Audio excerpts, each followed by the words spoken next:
Hello everyone, my name is Robius and welcome back to Assassin's Creed The Real History, the series where we compare the representations of characters, factions, events, and locations depicted within one of the Assassin's Creed games to their actual history. Please be warned of major story spoilers ahead. For today's episode, we will be analyzing the history of the Christian military order, the Knights Templar. To begin this episode, we'll be covering their pre-game history, which will inform us on their origins prior to the beginning of the first AC game, then their in-game history, which we see depicted throughout the game's story, and lastly we will analyze the differences between their representations in the game to their real history. Starting with the pre-game history. Following the successful capture of Jerusalem in 1099 during the First Crusade, Christians from the West began mass pilgrimages to the Holy Land to visit religious sites which they were not as easily able to do prior to the acquisition of the territory by the Europeans. Unfortunately, despite cities, like Jerusalem, being secured, most of the areas in between were still extremely dangerous due to the large presence of bandits and remnants of the various adversary factions. As reports came in of hundreds, if not thousands of pilgrims being killed due to these circumstances, a French knight named Hugues de Payan approached the King of Jerusalem, Baldwin II, and the Patriarch of the city, Warmund, with a proposition in 1120. He suggested creating a monastic order of knights, which is essentially to say an order of warrior monks who would be separate from the standard military structure and would have the goal of clearing the roads and protecting pilgrims during their voyages. The offer was accepted, and by request, the new Order of Knights was given its headquarters in the Al-Aqsa Mosque over the Temple Mount in Jerusalem. It was widely believed that below the Temple Mount lay the ruins of the Temple of Solomon. It was in reason of this background that the Order of Knights initially named themselves the Poor Fellow Soldiers of Christ and the Temple of Solomon, which was eventually shortened to Templar Knights, and the organization as a whole was referred to as the Knights of the Temple. Interestingly enough, the Temple of Solomon is the location shown in the opening of the first AC game, where the assassins stopped the Templars from getting the Piece of Eden. Historically, upon its creation, the order only numbered 9 knights, chosen by Hugues de Payan. As their initial name indicated, the order was poor and mainly survived on donations. However, they did not remain poor for too long. The nephew of one of the knights, André de Montbard, was Bernard de Clairvaux, an important figure in the Catholic Church who, in 1129, convinced his colleagues to officially endorse and approve the Order of the Temple on behalf of the Church. In reason of this, the Knights became one of the most popular charities across the Christian world, and they received donations of money, businesses, land, and even sons of royal families who enlisted themselves to join the order and fight to protect the Holy Land. In 1139, Pope Innocent II exempted the Knights Templar from local laws, which allowed them to pass all borders, exempted them from paying taxes, and protected them from the authority of all except the Pope. With all of these benefits at hand, the Templar Order grew exponentially at an incredible rate. They soon became the elite fighting force of the Crusader Army, with their knights being heavily armored and accompanied by the best war horses. Perhaps their best demonstration as the shock troops of the Crusaders was in 1177 in the Battle of Montgisard, where 500 Templar knights helped only a few thousand infantry defeat the Sultan Salah ad-Din's army, which numbered between 10 to 30,000 men. Aside from militarism, however, the Templars were also extremely involved in finance. With all of the incoming donations, a large portion of the order were not fighters, but instead managed the massive wealth at their disposal. Although the members themselves had taken an oath as monastic knights to individual poverty, they developed many financially economic systems. A great example of this was in the 1150s, when they developed a system of letters of credit, where pilgrims going to the Holy Land could deposit valuables at a Templar location in Europe, and when they arrived in the Holy Land, they could receive the amount they had deposited in currency or equivalent items. This, in addition to the management of nobles' affairs who would join the Crusades, proved to be an early form of banking, and one of the first uses of a check-based system, not to mention the fact that it eased pilgrims' voyages, since they no longer had to travel with their valuables, fearing that they would be robbed.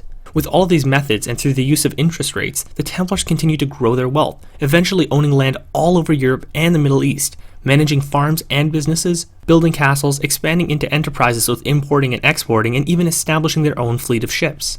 It would have been closer to this point in time in the later 12th century where we were introduced to the Knights Templar in the first AC game. Historically speaking, however, this period indicated the beginning of their decline. Following a struggling rivalry with two other orders of warrior monks, the Knights Hospitaller and the Teutonic Knights in a financial and political sense, and increasing military difficulties with the local Muslim states, the Templars weakened.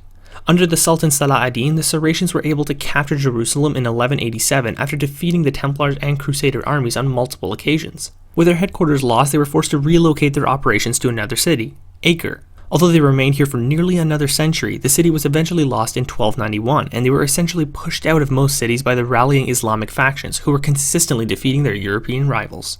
Therefore, the Templars' new headquarters were relocated to Limassol on the island of Cyprus. Using the Arward Island, in 1300 the Templars hoped to ally with the Mongols to take back part of the Middle East, but unfortunately, before any plans were put into effect, the island was captured by the Egyptian Mamluks, and the Templars lost their final base within the Holy Land.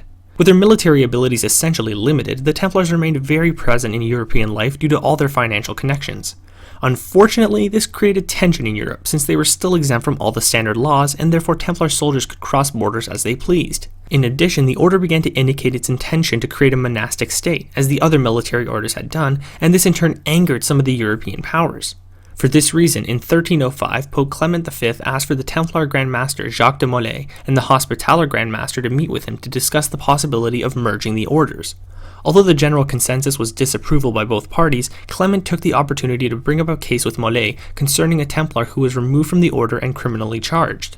Although it appeared that his charges were false, King Philip IV of France was looking into the affair, and certain historians mention that at this time he was extremely in debt with the Templars in reason of all the money he borrowed to fuel a war against the English. Using these circumstances to his advantage, it is said King Philip either manipulated or threatened the Pope into approving the arrest of the Knights Templars under various criminal charges. Therefore, on the morning of Friday, October 13, 1307, the French Templars were arrested across the country on the charges of participating in unchristian rituals, spitting on the cross, indecent behavior, idol worshipping, homosexuality, corruption, fraud, and secrecy, among many others.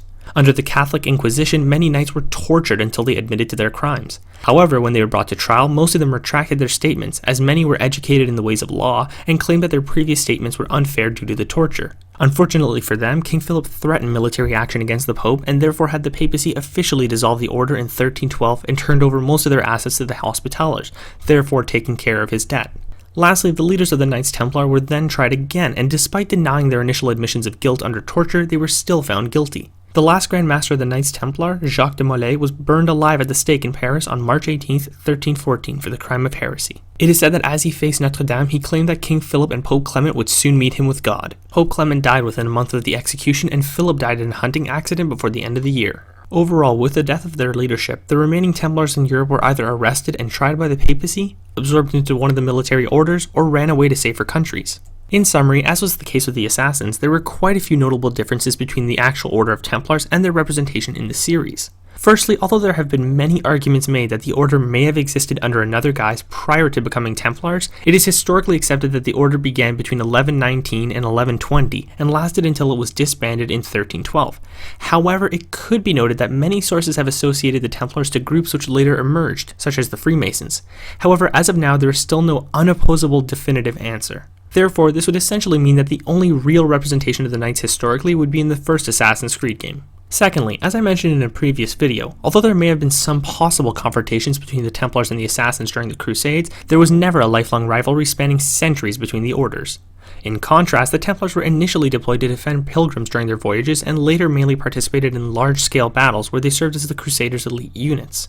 Thirdly, although the game depicted the current Grand Master, Robert de Sable, trying to secretly recruit members of both battling factions to the Templar side, this was fictional, as most of their knights consisted of European nobles, and their remaining agents, who were either soldiers or bankers, usually came from Crusader supporting states. Fourthly, although in the game the Templars show themselves to deny religion, only using it as a tool for their cause, it should be considered that even though the Order was secretive and possibly held their own rituals, their initial creation was based off of the Christian religion and all of their members were Catholic. Fifthly, and again I hope this one was evident, although there were rumors that the Templars hunted for certain rare artifacts or treasures within the Holy Land, the Pieces of Eden were fictional artifacts created for the game series and therefore they were never sought by the Templars.